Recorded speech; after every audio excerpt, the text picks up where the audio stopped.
വാഷറിംഗ് ജോലിയിൽ പലപ്പോഴും ചൂടുവെള്ളവും കഠിനമായ ക്ലീനിംഗ് രാസവസ്തുക്കളും കൈകാര്യം ചെയ്യുന്നത് ഉൾപ്പെടുന്നു.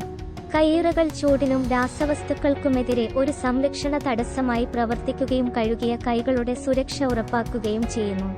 കയ്യുറകൾ ധരിക്കുന്നതിന് മുമ്പ് നിങ്ങളുടെ കൈകൾ വൃത്തിയുള്ളതും ഉണങ്ങിയതുമാണെന്ന് ഉറപ്പാക്കുക. സുഖമായി യോജിക്കുന്നതും ഇറുകിയതോ അയഞ്ഞതോ അല്ലാത്തതുമായ കയ്യുറകൾ തിരഞ്ഞെടുക്കുക. കഫിനടുത്ത് ഒരു ഗ്ലൗസ് പിടിക്കുക. നിങ്ങളുടെ കയ്യുറകളിലേക്ക് സൗമ്യമായി തിരുകുക. നിങ്ങളുടെ വിരലുകൾ അതത് ഗ്ലോവ് വിരലുകളിലേക്ക് പോകുന്നുവെന്ന് ഉറപ്പാക്കുക. നിങ്ങളുടെ കൈക്ക് മുകളിലൂടെ ഗ്ലൗ വലിച്ച് നിങ്ങളുടെ വിരലുകൾക്കും കൈപ്പത്തിക്കും ചുറ്റും യോജിക്കുന്ന തരത്തിൽ ക്രമീകരിക്കുക. കയ്യുറകൾ ധരിച്ച ശേഷം കയ്യുറകൾ ശരിയായി യോജിക്കുന്നതിന് എല്ലാ ചുളിവുകളും മടക്കുകളും ശരിയാക്കുക.